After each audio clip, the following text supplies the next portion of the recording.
All right, I hope everybody is prepared to look like a giant grotesque monster from an H.P. Lovecraft novel or short story, because we are about to make contact with a higher plane of thinking. We're going to continue on reading in G.K. Chesterton's book, Orthodoxy, which, by the way, is free. It's a public domain book. You can find it on Amazon Kindle, and you can get it for free. We're going to be reading in this Chapter 2, The Lunatic. There's something in there which is fantastic, very relevant to today's culture, so we're going to get right in that. And yes, I did throw in a little bit of a joke about the H.P. Lovecraft monsters, the bloodborne monsters. There's something bizarre in that sort of horror where when people reach a higher thinking of knowledge, they turn into a monster. But it kind of rings consistently with what G.K. Chesterton notes about the sane man. The sane man realizes that he has a touch of the madman. The sane man realizes that he has a touch of complexity, that he's more complex than he is self-aware, that he has doubts. He has a touch of the monster within him. All right. So going straight into this, we're going to read a quote from Chapter 2. So everybody hear this. Keep an open mind as we read this because it is so relevant to today. I want everybody to really indulge in this. The Christian admits that the universe is manifold and even miscellaneous, just as the sane man knows that he is complex. All right, I'm going to take a second and say, a lot of times people hear me say that people are more complex than we are aware. How complex we are. The world is more complex than we are aware of it. G.K. Chesterton, again, was making this argument. I am by no means the first person to make this argument. Chesterton's making it back over 100 years ago. When we are sane, when we have some level of self-awareness, we realize that we are quite complex. Well, let's continue on reading. The sane man knows that he has a touch of the beast, a touch of the devil, a touch of the saint, a touch of the citizen. Nay, the really sane man knows that he has a touch of the madman. But the materialist's world is quite simple and solid, just as the madman is quite sure he is sane. All right, so that last statement there on the materialist and the madman both being sure they're sane and that their world is solid, that's what I want us to talk about. Many times we hear the language of materialist. We might associate that with materialism. We might associate that with consumerism, the idea of people really being obsessed with things and putting too much value in things. When Chesterton is talking about the materialist, he is talking about people who look at the world purely in environmental terms. They do not care for things which are abstract. They do not see transcending truths in the world. They see everything in the world operates on this cause and effect relationship. We see this in our world today. It's not under the language of materialists, but we see people in our world today who see everything as purely environmental.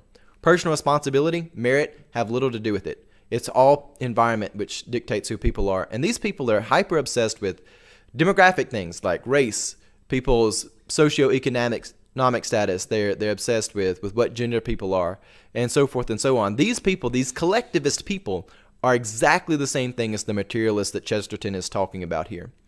They think that their world is solid. They see the world. They think everything is just as they see it, and they're completely sane. And they never have any room for doubt.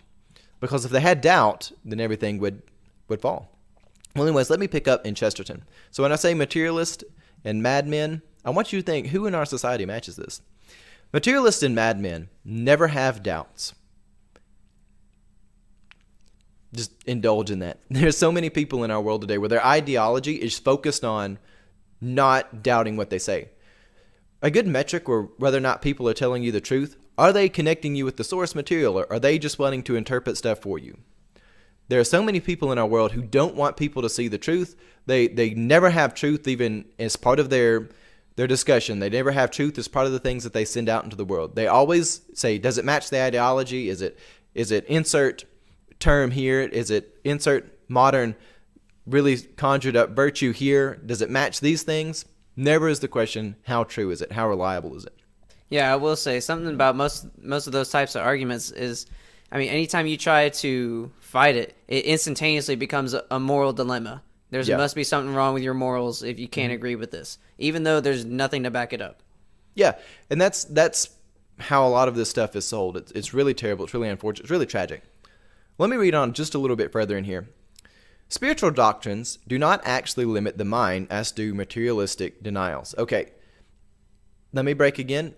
Yes, G.K. Chesterton, he is a theologian. He was a Anglican and then a Catholic, and he is coming at it from this perspective. But at the same time, what he is saying has so much truth in it that it transcends just an Anglican turned into a Catholic from over 100 years ago. He makes the statement that spiritual doctrines are not actually what limit our mind. The materialistic denials are the things which limit our mind. And when we say materialistic, things like collectivism, things where people have a fixed worldview that they are not willing to doubt. Continuing on. And again, keep an open mind as we read this. This is a really fascinating statement here. Even if I believe in immorality, I need not think about it. But if I disbelieve in immorality, I must not think about it. That is a powerful statement.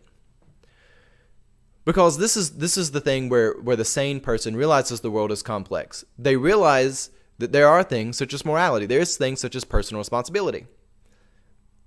Now, because you believe in immorality doesn't mean you have to be an immoral person. You can think about it. You can go down that road as far as you want to.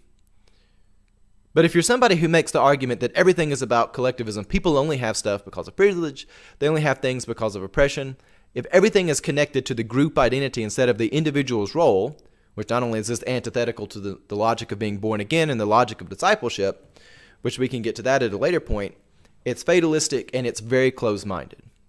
Because if you don't believe that personal responsibility is real, you don't believe that immorality is real, then you cannot allow yourself to think about it. You have to go out and you have to screech and you have to yell and you have to shut people down. You have to disconnect people from truth because you cannot allow yourself to think about it. It's so amazing. This was first published in 1908, but this transcends time so well. This is a beautiful text. And one last statement from this that I'd like to read. It says, in the first case, the road is open and I can go as far as I like. In the second, the road is shut. When we allow our minds to realize that there are things which are good and bad, we have the tools open. We can set a course for a better destiny. But when we say there is no morality, the argument of moral relativism, that everybody, whatever they view as good is good, when we take all of history's virtues and we take all of things which have brought us to this point, we throw them away, the road is shut. Minds are shut. And this is what I find so tragic, because I want our world to do well. I want people to have peace. I want people to have liberty in their life. I want everybody to have the opportunity for liberty in their life.